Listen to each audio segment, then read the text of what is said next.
আসসালামু আলাইকুম রহমতুল্লাহি ওবরকাতুহু। সম্মানিত দর্শক, বাংলাদেশ এবং ভারতের সীমান্তে নিয়মিত পুশ ইন করার জন্য শত শত মানুষকে ভারত জড়ো করেছে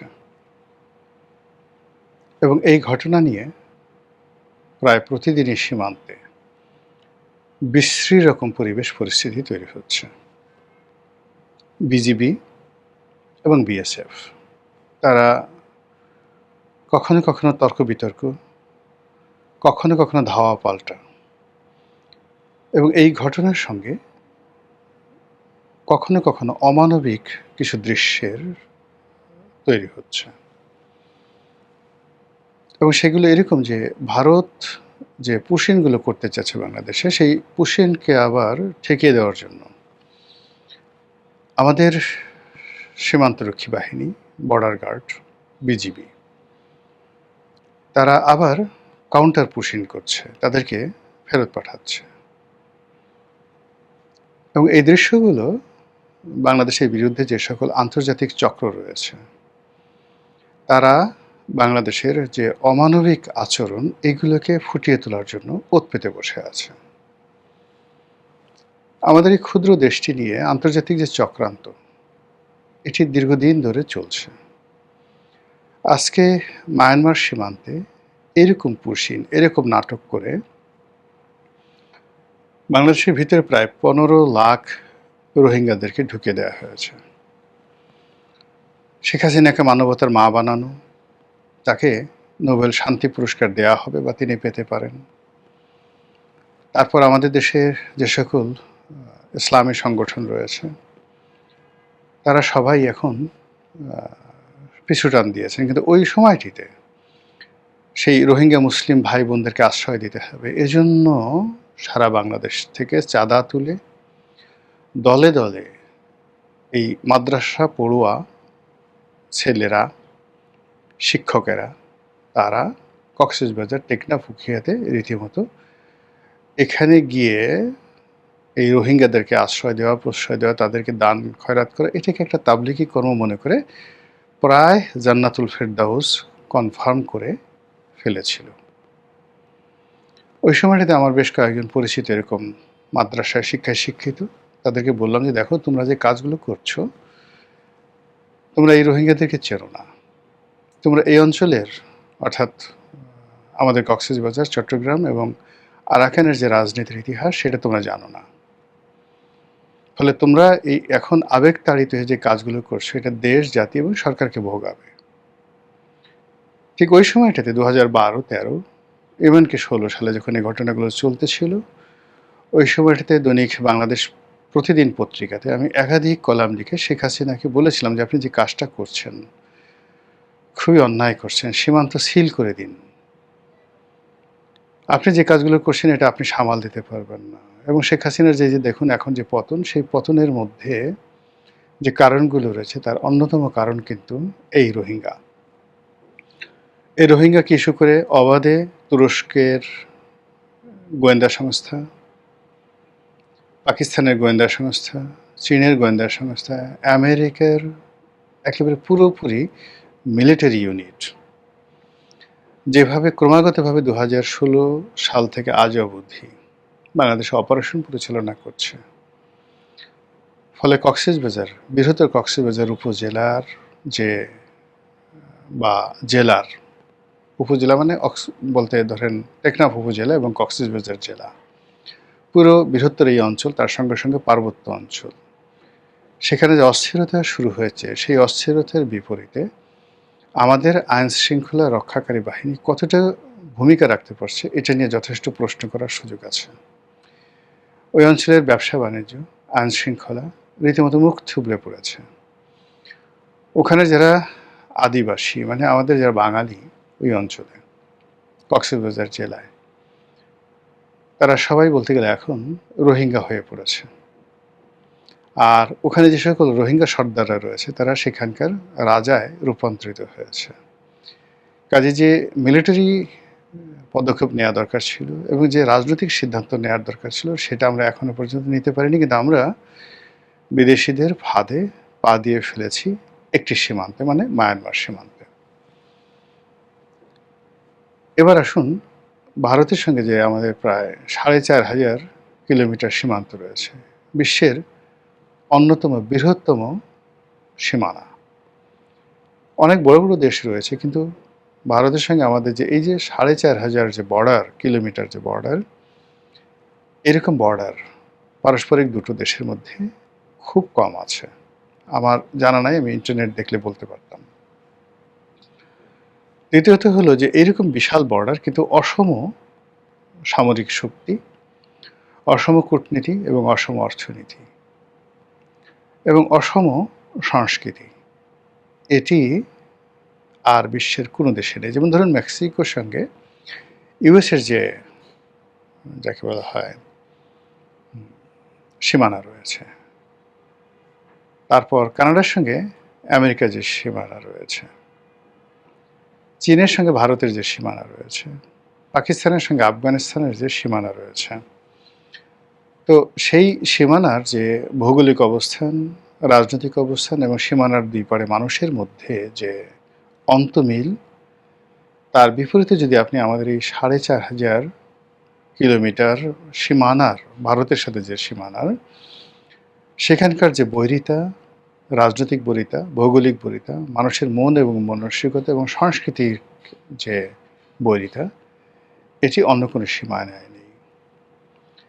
ফলে আমাদের এই সীমানা শান্তিপূর্ণ আছে এখনো পর্যন্ত, ৭১ থেকে এখনো পর্যন্ত, কিন্তু এটা অশান্তিতে রূপান্তরিত হতে এবং এটা যে কোনো সময় আমাদের স্বাধীনতা এবং সার্বভৌমত্বের জন্য বুমেরাং হতে ১ মিনিটের সময় লাগবে না।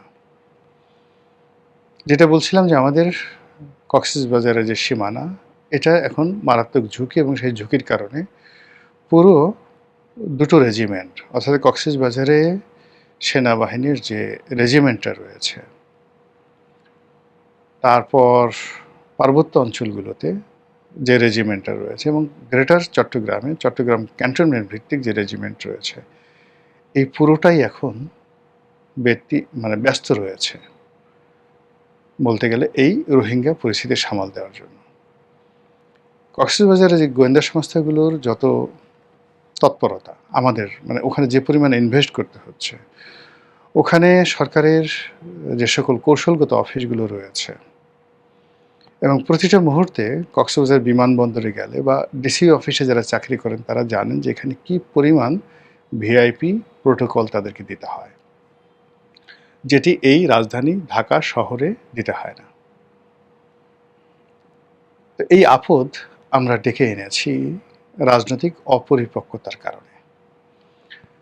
এখন সেই সমস্যাটা আমরা সামাল দিতে পারছি না, উপরন্তু আমাদের ঘাড়ের উপরে ১৫ লক্ষ লোক এসে আশ্রয় নিয়েছে। এই মরার উপর খাড়া গা হিসেবে আবার বাংলাদেশ ভারত সীমান্তে এখন নতুন করে পুশিন শুরু হয়েছে।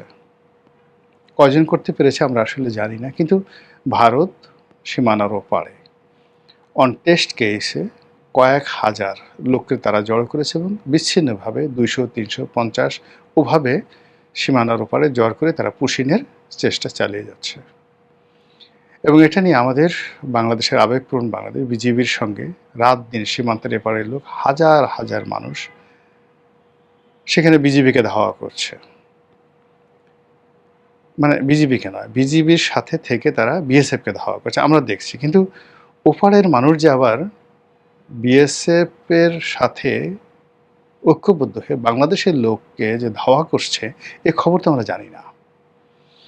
এবং সীমান্তে সত্যিকার অর্থে কতটুকু হতাহত হচ্ছে, কি পরিমাণ মানুষের এই উত্তেজনার ফলে কাজকর্ম বন্ধ রয়েছে, ব্যবসা বাণিজ্য বন্ধ রয়েছে, এবং এটার আফটার এফেক্ট কি আমরা সেটা জানি না। তবে আওয়ামী লীগ জামানাতে এই সমস্যাগুলো আমরা যখন শুরু হলো, তখন আমরা জানি বা দেখেছি যে আসামের যারা বিজেপি সরকার এবং একই সঙ্গে নরেন্দ্র মোদী সরকারের যে স্বরাষ্ট্রমন্ত্রী, তারা প্রকাশ্যে বলেছিলেন যে বাংলাদেশের প্রায় ৩০ লক্ষ লোক আসাম এবং সংশ্লিষ্ট আশেপাশের এলাকাতে আছে, 30 লাখ লোক। তারা আরও বলার চেষ্টা করেছিলেন যে দিল্লি, গুজরাট এই সমস্ত এলাকাতে অন্তত 50 লাখ লোক আছে।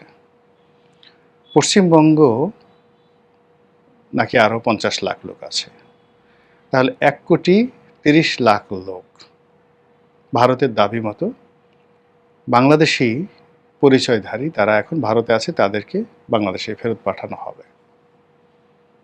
এর মধ্যে আসামের যে সরকার, বিজেপি সরকার, তারা পণ করেছিল যে এই 30 লাখ লোককে তারা ঠিক আলাদা করে তাদেরকে একটা ক্যাম্পে, কনসেন্ট্রেশন ক্যাম্পে, যেভাবে রোহিঙ্গা ক্যাম্প, ওইরকমভাবে তাদেরকে আলাদা ক্যাম্প তৈরি করে সেই ক্যাম্পে রাখা হবে এবং সময় এবং সুযোগ মতো বাংলাদেশে যেভাবে বিহারি ক্যাম্প আছে, যেভাবে বাংলাদেশে রোহিঙ্গা ক্যাম্প আছে, এইভাবে আসাম বাঙালি একটা ক্যাম্প তৈরি করবে এবং সেখানে যে সকল বাঙালি আছেন যারা সন্দেহভাজন, যাদের আইডেন্টি কার্ড নেই, বা ভারতের বিজেপি সরকার, আসামের সরকার মনে করছে যে এই 30 লাখ লোক তাদের পরিচয়পত্র থাকলেও তাদেরকে সেই পরিচয়পত্র বঞ্চিত করে বাংলাদেশে ফেরত পাঠাবে এবং তাদেরকে সেই ক্যাম্পে জড়ো করা হচ্ছিল বা হবে। এই খবর আমরা আওয়ামী লীগ জামানাতে শুনেছি, কিন্তু যেহেতু আমরা মনে করেছি যে ভারতের সাথে আওয়ামী লীগের একটা ভালো সম্পর্ক, কাজে এটা শেষ পর্যন্ত আসলে হবে না। অন্যদিকে মমতা ব্যানার্জির সঙ্গে শেখ হাসিনার একটা মনস্তাত্ত্বিক দূরত্ব ছিল। এমনি উপরে উপরে দিদি, হাসিনাজি, এই ধরনের খুব কোলাকুলি হতো, কিন্তু যেহেতু নরেন্দ্র মোদীর সঙ্গে শেখ হাসিনার খুব ভালো সম্পর্ক ছিল, এই জন্য মমতা ব্যানার্জি তার সঙ্গে একটা দূরত্ব বজায় রাখতেন এবং শেখ হাসিনার পতনে পশ্চিমবঙ্গ খুব গুরুত্বপূর্ণ ভূমিকা পালন করেছে এবং বাংলাদেশে যে সকল ইসলামিস্ট গ্রুপ রয়েছে তাদের সঙ্গে মমতা ব্যানার্জির নিদারুণ একটা সম্পর্ক ছিল এবং ওখানকার মুসলমানদের সঙ্গে মমতা ব্যানার্জির একটা ভালো সম্পর্ক ছিল। সেই সম্পর্কটা এখন বুমেরাং হয়েছে, মমতা পরাজিত হয়েছে, তার দল ভেঙে টুকরো টুকরো হয়েছে এবং সে নিজেও নির্বাচিত হতে পারেনি।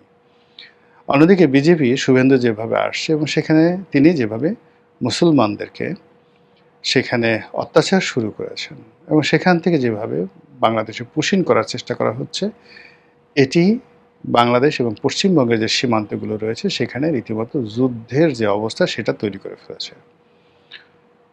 আর এই পরিস্থিতি সামাল দেওয়ার জন্য আমরা যতটুকু জেনেছি সেটা হলো সীমান্তে সর্বোচ্চ সৈন্য সমাবেশ ঘটিয়েছে বাংলাদেশ।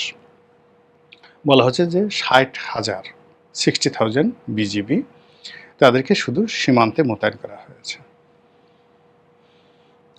এটা রীতিমতো যুদ্ধ অবস্থা। অন্যদিকে বাংলাদেশের যে চিফ হুইপ, সংসদের চিফ হুইপ, তিনি বলেছেন যে 1000 বেড বিশিষ্ট এরকম 5টা না 7টা হাসপাতাল করার জন্য চীনের সঙ্গে ইতিমধ্যে সরকার চুক্তি করেছে।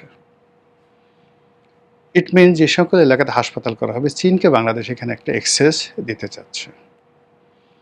ভারত যখন এটা বুঝে গেছে যে বাংলাদেশে তারেক জিয়ার যে নেতৃত্বে যে সরকার, সেই সরকার মোটামুটি চীনকে একটা বিরাট করিডোর দিয়ে দিচ্ছে, আর সে কারণে উত্তরবঙ্গকে কেন্দ্র করে চীন সেখানে রীতিমতো যে মাস্টার প্ল্যান করছে সেটাকে ঠেকিয়ে দেওয়ার জন্য ভারত রণ উন্মাদনা শুরু করেছে।